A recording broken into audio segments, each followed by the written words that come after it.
നമസ്കാരം. നെഹ്റുവിൻ്റെ ഒരു പ്രത്യേകത ഭാരതത്തിൻ്റെ മുന്നോട്ട് പോക്കിൽ ഇല്ലാത്ത പല പ്രശ്നങ്ങളും ഉണ്ടാക്കി തന്ന വ്യക്തിയാണ് നെഹ്റു. അന്താരാഷ്ട്ര കാഴ്ചപ്പാടൊക്കെയുള്ള വ്യക്തിയായിട്ടാണ് നമ്മൾ നെഹ്റുവിനെ കുറിച്ച് പഠിച്ചിരിക്കുന്നത്. പക്ഷേ ഇദ്ദേഹം കൈകാര്യം ചെയ്തിരിക്കുന്ന ഒട്ടുമിക്ക അന്താരാഷ്ട്ര പ്രശ്നങ്ങളും ഗുണത്തെക്കാളേറെ ദോഷമാണ് ഭാരതത്തിന് വരുത്തി വച്ചിരിക്കുന്നത്. അതൊക്കെ തന്നെ ദീർഘകാല പ്രശ്നമായി ഇന്നും തുടരുന്നുമുണ്ട്. ചൈനയുടെ അതിർത്തി തർക്കങ്ങളെ നെഹ്റു കൈകാര്യം ചെയ്ത അപക്വമായ രീതികളെക്കുറിച്ചാണ് ഈ വീഡിയോയിൽ ഞാൻ സംസാരിക്കുന്നത്. ഭാരതത്തിന് ചൈനയുമായി രണ്ട് അതിർത്തി തർക്കങ്ങളാണുള്ളത്. ഒന്ന് അക്സായ് ചിൻ, മറ്റത് അരുണാചൽ ബോർഡർ. ഇത് രണ്ടും നെഹ്റു പ്രധാനമന്ത്രി ആയിരിക്കുന്ന കാലത്തെ ചർച്ചയിലൂടെ പരിഹരിക്കാവുന്നതായിരുന്നു. കാരണം ഒന്ന്, ചൈന സാമ്പത്തികമായും സൈനികമായും ദുർബലമായിരുന്നു. ഇന്ന് ചൈന പവർഫുൾ ആണ്. മാത്രമല്ല 1949 നിലവിൽ വന്ന കമ്മ്യൂണിസ്റ്റ് ചൈനയ്ക്ക് ധാരാളം ആഭ്യന്തര പ്രശ്നങ്ങൾ ഉണ്ടായിരുന്നു. കൂടാതെ മറ്റു പല രാജ്യങ്ങളുമായും അതിർത്തി തർക്കങ്ങൾ ഉണ്ടായിരുന്നു. അതുകൊണ്ട് ഭാരതവുമായുള്ള അതിർത്തി തർക്കം എത്രയും വേഗം ചർച്ചയിലൂടെ പരിഹരിക്കാനായിരുന്നു ചൈനയുടെ മുൻതൂക്കം. ചൈനയുടെ ഈ ശ്രമങ്ങൾക്കെല്ലാം തടയിട്ടത് നെഹ്റുവാണ്.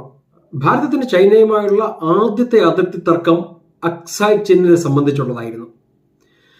ജമ്മു ആൻഡ് കാശ്മീരിലെ ലഡാക്കിനോട് ചേർന്ന് കിടക്കുന്ന ഒരു ഭൂപ്രദേശമാണ് അക്സായ് ചിൻ. ബ്രിട്ടീഷ് ഗവൺമെന്റാണ് ജമ്മു ആൻഡ് കാശ്മീരിന്റെ അതിർത്തി നിർണ്ണയിക്കുന്നത്. അന്ന് ടിബറ്റും ചൈനയും രണ്ട് വ്യത്യസ്ത രാജ്യങ്ങളായിരുന്നു. കാരക്കോരം മലനിരകൾക്കിപ്പുറമുള്ളത് ജമ്മു ആൻഡ് കാശ്മീരും അക്സായ് ചിൻ ഉൾപ്പെടുന്ന അതിനപ്പുറമുള്ള ഭൂപ്രദേശം ടിബറ്റിന്റെ ഭാഗവുമായാണ് ബ്രിട്ടീഷുകാർ രേഖപ്പെടുത്തി വെച്ചിരിക്കുന്നത്. എന്നാൽ 1950 ചൈന ടിബറ്റിൽ അധിനിവേശം നടത്തിയതോടെ അക്സായ് ചിൻ ഉൾപ്പെടെ മുഴുവൻ ടിബറ്റും ചൈനയായിട്ട് മാറി. ചൈന ടിബറ്റ് എന്ന പരമാധികാര രാജ്യത്തെ ആക്രമിച്ച് അതിന്റെ ഭാഗമാക്കിയപ്പോൾ യാതൊരു ഉളുപ്പും കൂടാതെ ചൈനയെ ലോകത്തിന് മുന്നിൽ സപ്പോർട്ട് ചെയ്ത വ്യക്തിയാണ് നെഹ്റു. എന്നാൽ അതേ നെഹ്റു 1954 അക്സായ് ചിൻ ഭാരതത്തിന്റെ ഭാഗമാണെന്ന് കാട്ടി ഭൂപടമിറക്കി. ഇതൊക്കെ നെഹ്റുവിന്റെ ഏകപക്ഷീയമായ തീരുമാനങ്ങളായിരുന്നു.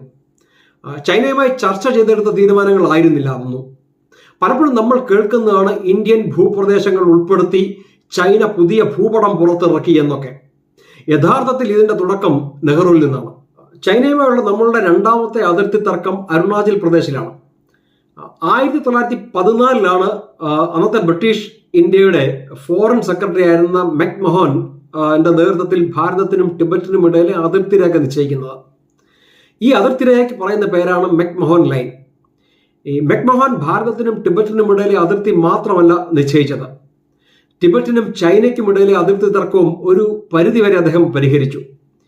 ഈ ടിബറ്റിന്റെ ഭാരതത്തിനോട് ചേർന്ന് കിടക്കുന്ന ഭാഗം ദലൈലാമയുടെ ഭരണത്തിന് കീഴിലും ചൈനയോട് ചേർന്ന് കിടക്കുന്ന ഭാഗം ചൈനീസ് ഭരണത്തിന് കീഴിലുമാക്കി. നമ്മളൊന്ന് മനസ്സിലാക്കേണ്ടത് 1911 മെക്മഹാൻ അഗ്രിമെന്റ് നടക്കുമ്പോൾ ചൈനയും ടിബറ്റും രണ്ട് വ്യത്യസ്ത രാജ്യങ്ങളായിരുന്നു. ഈ ഉടമ്പടിയുടെ ഭാഗമായി മെക്മഹാൻ ചെയ്തത് കാരക്കോരം മലനിരകൾക്കപ്പുറത്തുള്ള അക്സായ് ചിൻ ടിബറ്റിന് കൊടുത്തു.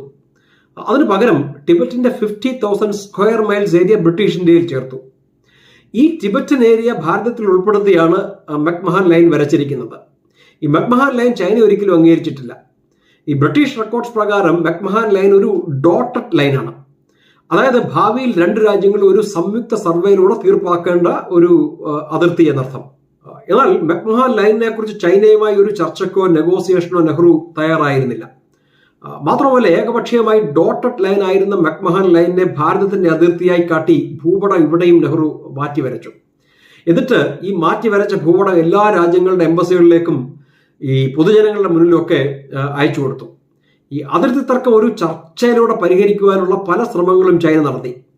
1954 പഞ്ചശീൽ ഉടമ്പടിയിൽ പോലും ബോർഡർ ഡിസ്പ്യൂട്ട് ചർച്ച ചെയ്യുവാൻ നെഹ്റു ഒരുക്കമായിരുന്നില്ല. 1960 ചൈനീസ് പ്രീമിയറും അവിടുത്തെ ഫോറിൻ മിനിസ്റ്ററും അടങ്ങുന്ന ഒരു വലിയ ചൈനീസ് സംഘം ചർച്ചയ്ക്ക് വേണ്ടി ഭാരതത്തിലെത്തി. ഈ ചർച്ചയ്ക്ക് വേണ്ടി ഭാരതത്തിലെത്തിയ ചൈനീസ് പ്രതിനിധി സംഘത്തിന്റെ നിർദ്ദേശം അക്സായ് ചിൻ ചൈനയ്ക്ക് കൊടുക്കുക, പകരം 50,000 square miles of Tibetan area അത് മെക്മഹൻ ലൈൻ അംഗീകരിച്ച് ഭാരതത്തിൽ തുടരുക. പക്ഷെ എന്നാൽ ഇതും നെഹ്റു അംഗീകരിച്ചില്ല. നെഹ്റു ഇതും തള്ളിക്കളഞ്ഞു. ചില കൊടുക്കൽ വാങ്ങുകളിലൂടെ പരിഹരിക്കാൻ സാധിക്കുമായിരുന്ന ഒരു അതിർത്തി തർക്കം നെഹ്റു കാരണം നടക്കാതെ പോയി. അതിന്റെ ഒരു പരിണത ഫലമാണ് 1962 ചൈനീസ് ആക്രമണം. അതിനെക്കുറിച്ച് അടുത്ത വീഡിയോയിൽ സംസാരിക്കുന്നതാണ്. അടുത്ത ആഴ്ച മറ്റൊരു നെഹ്റുവിയൻ ബ്ലണ്ടറുമായി കാണുന്നതിനും വരെ thank you so much. Vande Mataram.